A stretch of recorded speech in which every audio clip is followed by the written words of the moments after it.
Salut Trax, et bienvenue dans mon brain rot. Hey you. Pour moi, souvent, le brain rot, je pense que c'est quelque chose qui, souvent, à la fin, te fait dire « Mais qu'est-ce que je viens de regarder, quoi ?» You would find in one carousel the nichest types of memes alongside the worst types of news, alongside the latest in fashion, alongside many other things. On est en train de travailler, là. All right, time to post. Depuis un moment, j'ai l'impression que mon cerveau est en train de fondre. C'est comme si j'avais 1000 onglets ouverts en même temps avec de plus en plus d'images bizarres qui polluent mon imagination. Ce que je vis, ça a un nom, le brain rot, ce qui littéralement veut dire le cerveau qui pourrit. En 2024, brain rot a été élu mot de l'année par l'Oxford English Dictionary. Ce prestigieux dictionnaire de la langue anglaise définit ce phénomène comme la détérioration supposée de l'état mental ou intellectuel d'une personne, souvent perçue comme le résultat d'une consommation excessive de contenus jugés triviaux ou insignifiants. Mais le brain rot sur les réseaux sociaux, c'est aussi une esthétique. Des objets du quotidien dans des contextes complètement absurdes ou encore des personnages grotesques. Si beaucoup d'internautes considèrent que le brain rot nous rend bêtes, d'autres y voient l'essor d'un nouvel humour boosté d'ironie, d'une nouvelle forme d'expression artistique, voire même d'un langage à part entière. Pour Trax, je suis allée à la rencontre de créateurs qui nous titillent le cerveau à coups de brain rot, sans pour autant chercher à le faire pourrir.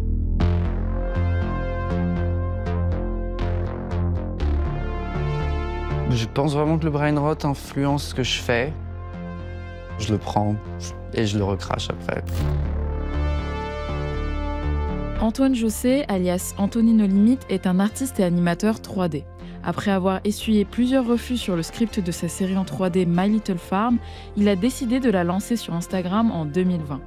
On y suit des petites créatures dans leur quotidien, à la fois étrange et profondément banal.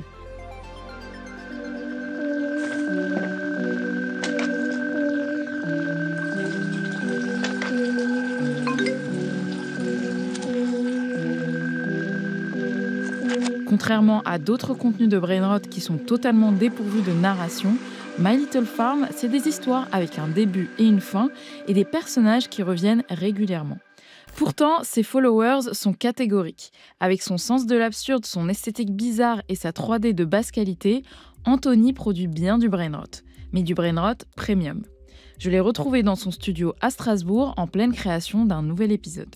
On va suivre les aventures de personnages que j'ai faits. Donc, il y a Cindy, qui est ma préférée. Il y a Lily, il y en a plusieurs comme ça, qui sont un peu des personnages mimi, qui sont dans un univers un peu étrange, un peu glauque et sombre, avec tout ça dans une ambiance qui fait très PlayStation 1, PlayStation 2, cette ambiance années 2000. Et du coup, c'est un univers avec un peu des monstres, mais que tout le monde vit des aventures relativement normales. Yummy, yummy. Pour celui-là, en général, tous mes projets, je sais pas pourquoi, mais ils s'appellent tous Deep quelque chose, ceux qui sont liés à My Little Farm. C'est plein de petites scènes, ils sont toutes comme des scènes d'un film. Et donc dans chaque scène, j'ai un épisode en fait. Hey you. Eat your wet food.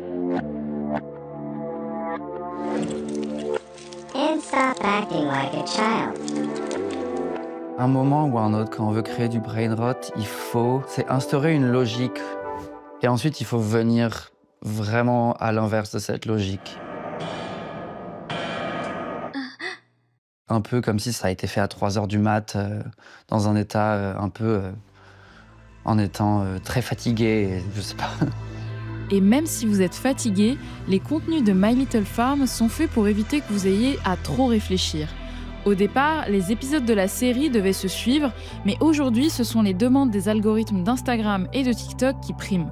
Chaque post se suffit à lui-même, mais pris dans leur ensemble, les histoires sont complètement décousues. Le brain rot, à mon avis, c'est un peu le fait de voir des choses, de se laisser aller à regarder des choses qui n'ont pas forcément de logique directement, on va dire, à juste dive dans l'Internet. Et du coup, si les choses se suivaient et qu'elles étaient logiques, bah forcément, on aurait moins cet effet-là, quoi, à mon avis. Dans My Little Farm, on bascule du gore au mignon en un claquement de doigts. En plus de collectionner des images sur le web, Antoine s'inspire de dessins animés japonais des années 90, de Giger, artiste plasticien qui a inspiré le monstre d'Alien, ou de jeux vidéo comme le très oppressant Silent Hill ou Zombinies, un jeu vidéo de son enfance.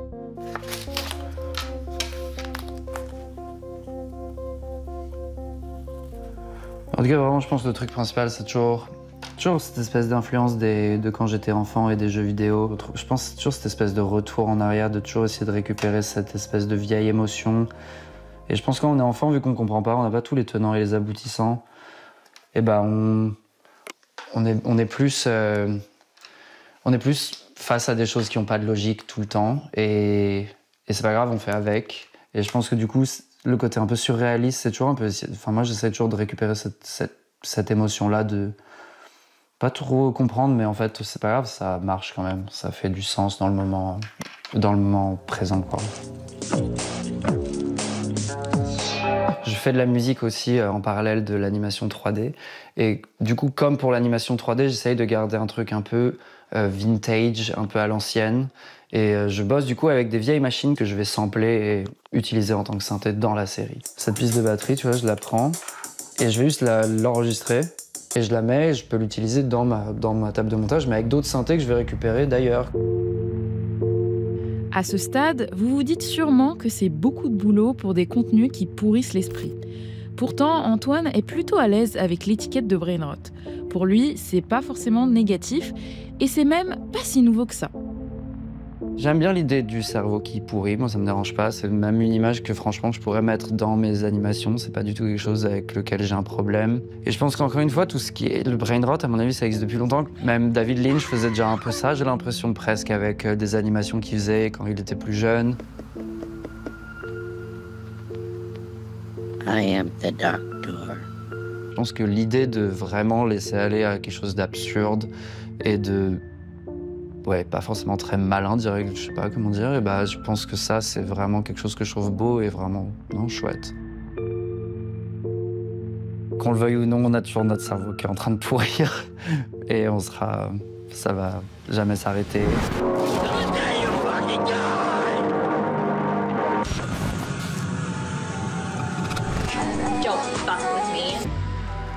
Ça fait longtemps qu'on a des termes pour décrire la malbouffe numérique qu'on avale tous les jours sur nos écrans. Par exemple, on parle de shitposting pour décrire ces messages agressifs ou ironiques qu'on poste sur des forums ou sur les réseaux pour faire dérailler une conversation. Ou encore les dank memes, ces mèmes qui parodient des mèmes avec des images de très basse qualité, saturées et des messages plutôt pourris. Oui, tout ça, c'est très méta, on est sur Internet. Mais le brain rot, c'est l'étape d'après. C'est des contenus qui ne servent à rien, qui n'ont pas forcément de but et qui prennent de plus en plus de place dans nos fils d'actualité, à côté d'informations de plus en plus anxiogènes, de photos de chats et occasionnellement de photos de nos amis en vacances. Et tout ça, ça a un effet sur notre cerveau.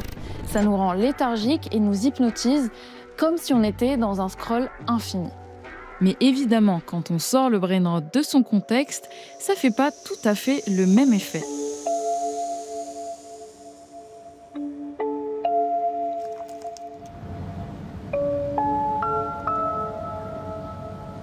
I'm doing something about brain rot. Have you heard about it? No, nothing.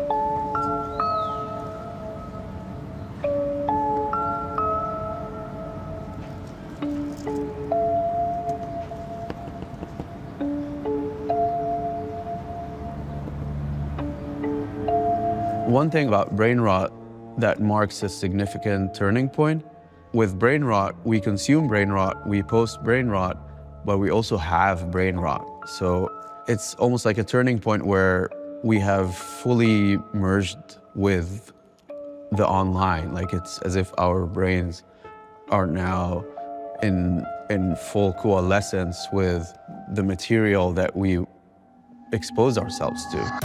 C'est à Londres que j'ai retrouvé Alassane, créateur de la page Pause sur Instagram, auteur d'un livre et d'un court-métrage du même nom. Son compte est censé refléter notre époque, celle de la post-vérité où les croyances personnelles l'emportent sur les faits et de la post-ironie. Bref, un mélange de mèmes, d'images absurdes et d'informations virales. People, of course, use 2016 specifically as a reference point for that kind of zeitgeist. Of course, Trump was elected and we had Trumpism and, post-truth was the word of the year. And Post offers theory to help us navigate this environment. Are you a creator suffering from anxiety of influence? Are you surrounded by mediocrity? Can't find any more taboos to break? With no recognition for your revolutionary ideas? Post a été créé en réaction à la merdification d'Internet. C'est le terme consacré pour décrire la dégradation progressive des plateformes numériques, notamment à cause de la marchandisation de notre attention à des annonceurs. Les contenus deviennent de plus en plus superficiels et polarisants. Alassane épouse les codes de cet Internet merdifié où le sérieux et le ridicule se superposent pour mieux le critiquer. I wouldn't say Post is going against enshittification, as that is something that no single page or account can kind of take on. However, I do see Post as doing mainly the work of reporting on the culture of the now or the present. And so brain rot that can break through and offer something that is exciting can sometimes actually be a way to, keep you slightly entertained while you're in that prison of enshittification. Ça peut paraître contradictoire, mais Alassane considère que le brain rot ne participe pas forcément à la merdification du web. En tout cas, pas tout le brain rot. Pour lui, il y a des contenus absurdes et étranges, mais aussi intelligents, qui ne sont pas là que pour divertir, mais pour bousculer les normes. I would suggest that people check out, for example, a French creator on TikTok called La Caca. Alors ça, c'est la crème de la crème du brain rot français. Le lore ou univers légendaire de La Caca sur TikTok, c'est l'histoire de plusieurs personnages fictifs représentés par des chats. Le savais-tu? Le savais-tu que... Oui, je le savais-tu. D'accord. He posts a lot of lore about characters like Oupi Goupy and l'électricien and le lobotomisateur. I like many things about La Caca's work. It is boundary pushing in a way, but also it comes from a tradition of, online and internet memeing that has been around for a couple of years. Alassane a dessiné un objet emblématique du projet Post, une guillotine gonflable fuchsia. Il détourne ce symbole de révolte pour en faire un accessoire inoffensif, une métaphore du militantisme de façade de ceux qui s'indignent sur les réseaux sans agir. So, why the color pink? The first reason would be the fact that people would ask why the color pink is itself a reason. I think this sculpture represents something that is supposed to be very scary for some people, but very full of hope for other people. So I wanted to see if that would change when the color changes, because what it represents originally is not usually in pink. Avec ses contenus absurdes sur Post, Alassane cherche quand même à nous faire réfléchir au sens des contenus performatifs qu'on retrouve en ligne. Post was born out of this, absurd moment that we're all having, and it just felt like the most kind of ridiculous response to the discourse of something that always chases authenticity that is most often not really that authentic anyways. Le brain rot, tel qu'il est compris par les artistes que j'ai rencontrés, dépasse la simple overdose de contenu. Il devient un terrain d'expérimentation conceptuelle et visuelle, et même un miroir déformant de notre époque ultra connectée. Plutôt qu'un appauvrissement de la pensée, peut-être faut-il y voir une nouvelle grammaire numérique où l'absurde, l'excès et la satire deviennent des outils de communication à part entière. What that represents to me is an internet that is still alive. So it's a demonstration of how brain rot is a medium. You know, it's just like painting, it's just like sculpture. It has a very high spectrum of craftsmanship.